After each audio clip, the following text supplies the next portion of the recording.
पास भी। लेकिन शारिफ, जिस तरह से भी हम कह रहे हैं कि इस बार की स्थितियां बदल चुकी हैं, 2017 में बीजेपी के लिए चुनौतियां शायद उस लेवल पर नहीं थी, लेकिन आज के समय की बात की जाए तो किसानों में एक अलग मुद्दा नजर आता है। फसल की खरीद ना होना या अन्न का बकाया भुगतान ना होना या किसानों की नाराजगी, ये कुछ ऐसे मुद्दे हैं। और इसके ऊपर जैसे कि हम कह भी रहे हैं कि मुस्लिम प्लस दलित फैक्टर यहां पर ज्यादा होगा, और यही कहा जा रहा है कि ध्रुवीकरण की कोशिश यहां पर, जिसका फायदा समाजवादी पार्टी आरएलडी का कॉम्बिनेशन कर सकती है। थोड़ा सा समझा पाएं ये जो स्थितियां हैं किस तरह से जाती हुई नजर आ रही हैं? क्या वाकई ये जो स्थानीय मुद्दे हैं, ये किसानों की नाराजगी है, कहीं ना कहीं मौजूदा सरकार के लिए चुनौतियां बनी हुई हैं, और क्या इसका फायदा बाकी जो विपक्षी दल हैं उनको मिलता हुआ दिखेगा? बिल्कुल। देखिए, अगर उत्तर प्रदेश के नजरिए से हम देखें तो 13 महीना जो दिल्ली में धरना प्रदर्शन चला किसानों का, उसका असर इस चुनाव में देखने को मिल रहा है। जो किसान नेता है राकेश टिकैत, वो लगातार लोगों को याद दिला रहे हैं कि किस तरह से आंदोलन करना पड़ा 3 कृषि कानूनों के विरोध में, और उसके बाद 700 लोगों की इस आंदोलन के दौरान जान चली गई और किसी ने भी दुख व्यक्त नहीं किया। इस तरीके का वो लगातार आरोप लगाकर सरकार को घेरने की कोशिश कर रहे हैं। जो किसानों का गन्ना बकाया है, कई इलाकों में हमने ये बहस देखे होते हुए देखी कि किसान ये एक दूसरे को चैलेंज करते थे कि अगर आपका पैसा मिल गया हो। कई कंपनियां ऐसी हैं जिसने सरकारी चीनी मिलें जिन्होंने 14 दिन के अंदर पेमेंट किया है, लेकिन कई कंपनियां ऐसी हैं, बजाज जैसे है, उसने 2-2, 3-3 महीना बीत जाने के बाद और जो पिछले सत्र का पेमेंट है वो पेमेंट तक नहीं किया है। ये सरकार के खिलाफ कहीं ना कहीं जा रहा है।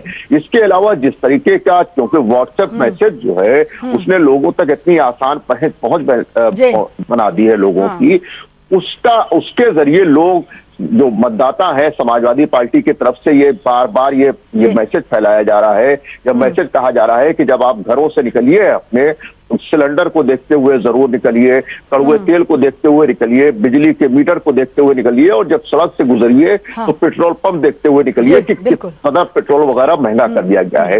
तो महंगाई के साथ साथ किसानों का मुद्दा इस वक्त जबरदस्त तरीके से काम कर रहा है, और एक अंडरकरंट कहा जा सकता है कि इन चीजों को लेकर सरकार के खिलाफ लोगों में अच्छी खासी नाराजगी देखी जा रही है। लेकिन ये वो इलाके हैं जहां पर 2017 के चुनाव में हमें यह याद रखना होगा कि बीजेपी को 38 सीटें जीतने में, बीजेपी ने 38 सीटें जीतने में कामयाबी हासिल की थी। ऐसे में बहुत आसान नहीं होगा किसी दल को बीजेपी को रोकना। लेकिन जिस तरीके का माहौल है 2017 के मुकाबले 2022 में परिस्थितियां पूरी तरह पलटी हुई है। 2017 में एक तरफा माहौल था, एक मोदी लहर थी, और जिस तरीके का माहौल बना था 2014 का जो मुजफ्फरनगर दंगा था, उसको लेकर लोगों में सख्त नाराजगी थी अखिलेश यादव के खिलाफ, और उसी का फायदा बीजेपी का 2017 में हमें देखने को मिला था। बिल्कुल आपके पास आते हैं शारिफ, हमारे साथ हमारे संवाददाता श्रीनिवास पंत भी जुड़े हुए हैं, क्योंकि उत्तराखंड की भी 70 विधानसभा सीटों पर एक साथ आज मतदान हो रहा है और यहाँ पर कड़ा मुकाबला देखने को मिल रहा है।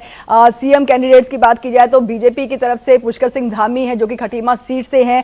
थोड़ा सा समझा पाए अभी हमें श्रीनिवास, अभी जो समीकरण है वो किस तरह से नजर आते हैं, राजनीतिक समीकरण थोड़ा सा समझा पाएं, क्योंकि पुष्कर सिंह धामी को लेकर के, और पिछले 4 सालों में देखिए 3 सीएम उत्तराखंड ने देख लिए हैं। पुष्कर सिंह धामी को देखकर कहा जा रहा था बार बार कि एक तो युवा नेता है, दूसरा देखा जाए तो यहाँ पर जिस तरह के मानक देखने चाहिए पर्सनैलिटी को लेकर के, उन पर बिल्कुल खरे उतर रहे थे, और बीजेपी ने अपना पूरा मास्टर स्ट्रोक यहां पर लगाया है। थोड़ा सा अभी आप बता पाएं कि किस तरह का वर्चस्व अभी आप देख पा रहे हैं पुष्कर सिंह धामी को लेकर के। वही नाराजगी हरीश सिंह रावत को लेकर के थी, उनकी बेटी को तो मिल गई से जो पोजीशन और जो सीट चाहिए थी वो उनको मिल गई, लेकिन लाल कुआं से इस बार हरीश सिंह रावत को उतारा गया। किस तरह से भी आप देख रहे हैं इन कैंडिडेट्स को?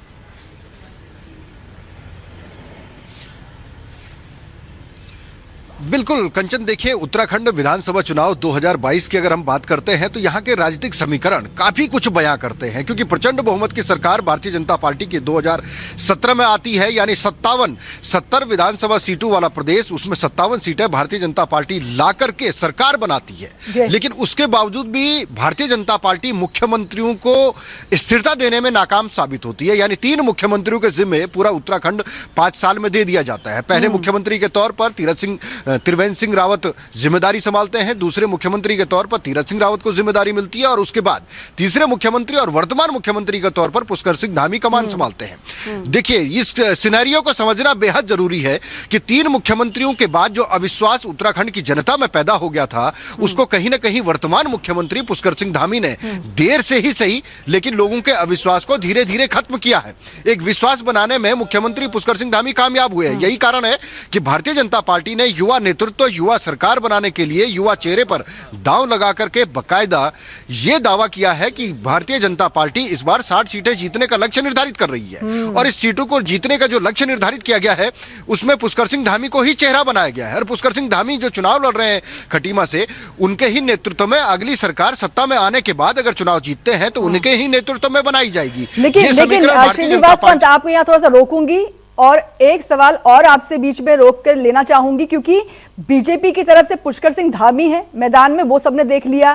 कांग्रेस की तरफ से डिसाइडिंग फैक्टर सीएम को लेकर अभी समझ नहीं आ रहा है, हालांकि हरीश सिंह रावत के ऊपर ही शायद वो दाव आगे रखना चाह रहे हैं। लेकिन बात की जाए आम आदमी पार्टी को लेकर के, तो कर्नल अजय कोथियाल, इनकी पोजीशन इस समय आप कैसे देख रहे हैं? क्योंकि अभी जो हालिया सर्वे आया है 2021 नवंबर 13 से दिसंबर 9 के बीच का जो सर्वे था, उसमें तो बीजेपी के लिए परेशानी वाली बात थी, क्योंकि 40% वोट प्रतिशत जाता नजर आ रहा था बीजेपी को, कांग्रेस को 36 और आम आदमी पार्टी को केवल 13%। और अभी जो हालिया सर्वे हुआ उसमें भी बीजेपी को 31 से 37 और कांग्रेस को 30 से 36 मिलता हुआ दिख रहा है और आम आदमी पार्टी के लिए बहुत ही कम। तो किस तरह से भी आप देख पा रहे हैं अभी आम आदमी पार्टी की सिचुएशन उत्तराखंड में?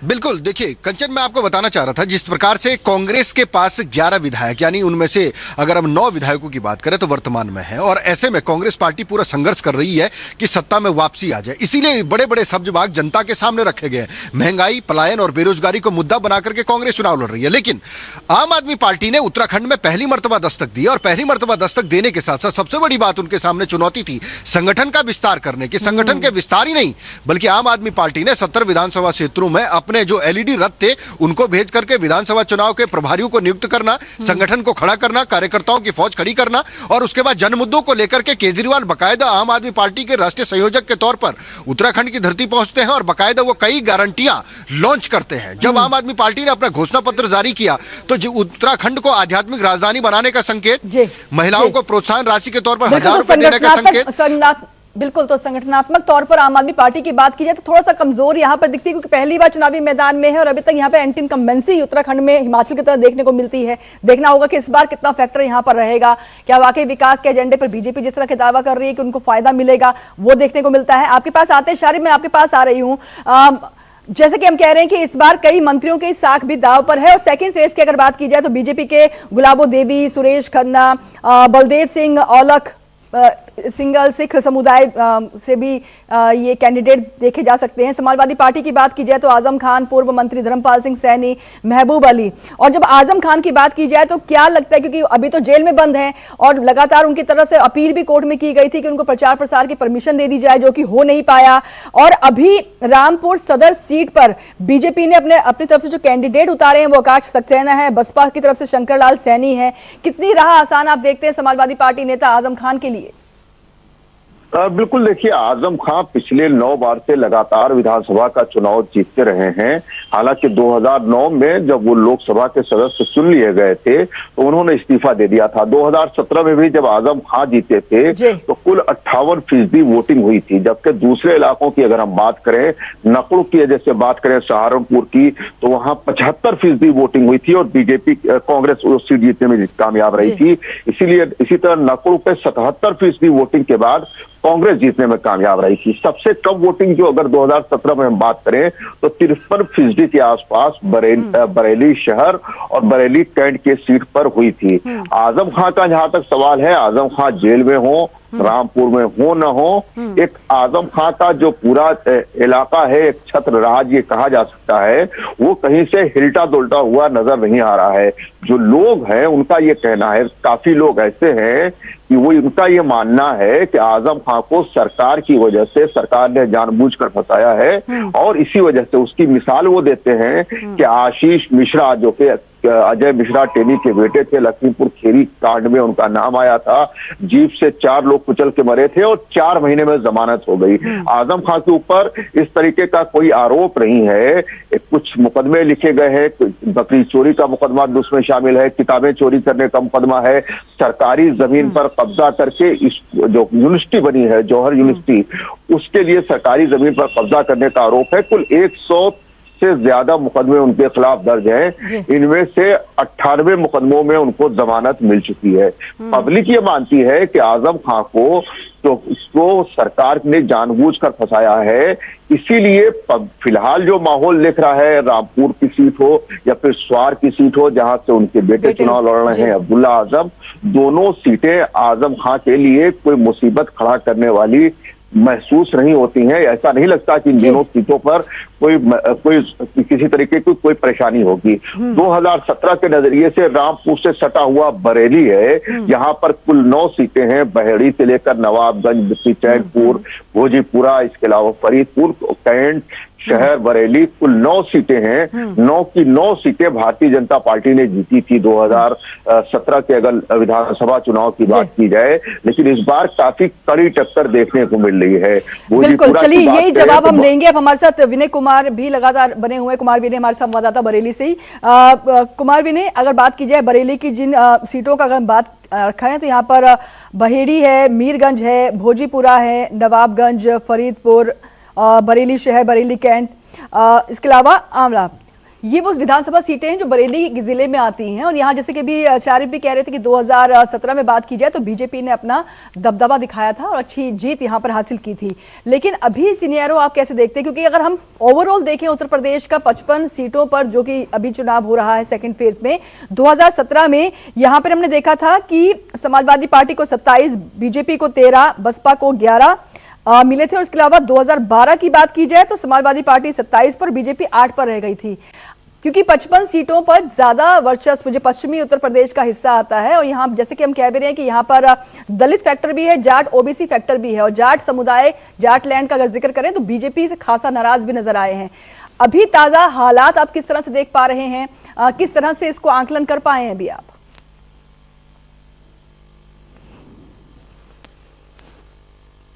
कुमार विनय, अब तक हमारी आवाज पहुंची?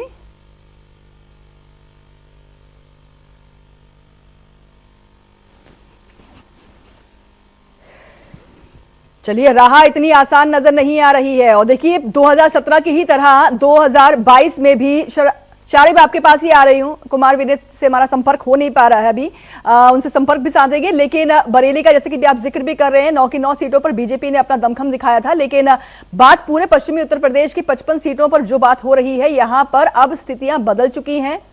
चलिए, कुमार विनय एक बार फिर से जुड़ गए। कुमार विनय, इन 9 सीटों पर 2017 में बीजेपी ने अपना कमल खिलाया था, लेकिन अब पूरे 55 सीटों का जब हम जिक्र कर रहे हैं तो ओबीसी जाट फैक्टर भी यहां पर बना हुआ है। और 2017 में भी समाजवादी पार्टी ने 55 सीटों पर ज्यादा अपना दमखम दिखाया था, 11 मुस्लिम कैंडिडेट्स भी इनके जीते थे। अभी जो ताजा सिनेरियो है, इसको आप कैसे आंक पा रहे हैं? चलिए, इनसे संपर्क फिर से करेंगे। अपने दर्शकों को हम बता देते हैं, 2017 से अगर कंपेयर करके देखें, हालांकि अभी आप विधानसभा चुनाव 2017 403 विधानसभा सीटों के हिसाब से आप ग्राफिक्स देख पा रहे हैं कि 321 पर बीजेपी ने प्रचंड बहुमत हासिल किया था, कांग्रेस महज 7 पर थी। अब कांग्रेस और बीजेपी के बीच का जो दायरा है, क्या अभी भी इतना ही लंबा बना हुआ है? क्योंकि जिस तरह की कैंपेनिंग बीजेपी के बाद कांग्रेस ने यहां पर संगठनात्मक तौर पर या ग्राउंड लेवल पर की है, लड़की हूं लड़ सकती हूं के नारे के साथ की है, क्या उसका फायदा अब कांग्रेस जिस तरह के जमीनी स्तर पर अपने आप को मजबूत करने के लिए प्रियंका गांधी वाड्रा लगातार यहां प्रचार प्रसार करती रही हैं, उनको फायदा होगा? क्योंकि कई बड़ी बड़ी वायदे उनकी तरफ से किए गए हैं। उनका बार बार ये कहना है कि उत्तर प्रदेश सरकार की तरफ से रोजगार नहीं दिया गया है, कई पद खाली हैं, लेकिन अभी तक उनको रिक्त ही रखा गया, उनको भरा नहीं गया है। तो अब सवाल यह है कि युवाओं के लिए मुद्दे क्या हैं? क्या बेरोजगारी एक बड़ा मुद्दा रहेगा? क्या विकास का मुद्दा बीजेपी के लिए प्रॉफिटेबल होगा? शुरुआती अगर 2017 के साथ 2022 कंपेयर करें तो शुरुआत पश्चिमी उत्तर प्रदेश चुनाव से ही हुई है और आखिरी में जो चुनाव होंगे वो पूर्वांचल के लिए होंगे, जहां पर बीजेपी का अपना दबदबा है, अपना गढ़ है। लेकिन पश्चिमी उत्तर प्रदेश में अपना एक वर्चस्व समाजवादी पार्टी बनाए हुए है और जैसे कि भी हम जिक्र भी कर रहे हैं कि यहां पर वोट बैंक को देखा जाए तो मुस्लिम प्लस दलित वोटर्स के साथ साथ यहां जाट ओबीसी मतदाता भी अच्छे खासे यहां पर मतदाताओं के तौर पर देखने को मिल रहे हैं। ये देखिए गुलाबो देवी चंदौसी से हैं, बीजेपी की मंत्री हैं और इनका भी मुकाबला आज होने जा रहा है। और वहीं पर दूसरे चरण में सुरेश खन्ना, इनकी किस्मत भी आज ईवीएम में कैद हो जाएगी। शाहजहांपुर सीट से है कैंडिडेट। वहीं पर राजेश सिंघल है संभल सीट से और इसके साथ ही साथ आप कैंडिडेट्स को देख पा रहे हैं जिनकी किस्मत आज ईवीएम में कैद होगी। राजीव तरारा धनोरा सीट से चुनावी मैदान में हैं। वहीं पर समाजवादी पार्टी की अगर बात की जाए तो आजम खान है, धर्मपाल सिंह सैनी को लेकर शारिब आपके पास एक सवाल रखूंगी और इसका चलिए शारिब से भी संपर्क साधेंगे। लेकिन अब बड़ा सवाल यह है कि यहाँ पर धर्म सिंह सैनी जो कभी बीजेपी के मंत्री हुआ करते थे अब समाजवादी पार्टी के नेता हो चुके हैं। क्या ये दल बदल का नफा नुकसान समाजवादी पार्टी को होता है या नहीं होता है? फायदा कितना ले जाएगी या नुकसान होगा, ये भी देखना दिलचस्प होगा। फरीदपुर से डॉक्टर श्याम चुनावी मैदान में है तो वहीं धर्मपाल सिंह आमला सीट से चुनावी मैदान में है। और यहां पर कैंडिडेट्स का जिक्र करें, इसके अलावा बीजेपी ने भी अपनी तरफ से एक सिख कैंडिडेट बलदेव सिंह औलख को भी चुनावी मैदान में उतारा है जो कांग्रेस को 2017 में हरा चुके हैं। अब मुकाबला कितना मुश्किल है ये भी देखना दिलचस्प होगा। यहां पर कांग्रेस के प्रत्याशियों की बात की जाए तो यहां पर संजय कुमार कपूर हैं और इसके साथ साथ बीएसपी के राम अवतार कश्यप और समाजवादी पार्टी के अमरजीत सिंह जो कि चुनावी मैदान में है। और देखना होगा कि कितना कड़ा मुकाबला इन नेताओं के बीच में देखने को मिलता है। यहां पर मुद्दों का अगर बात की जाए तो मुद्दे इस बार अनेक हैं।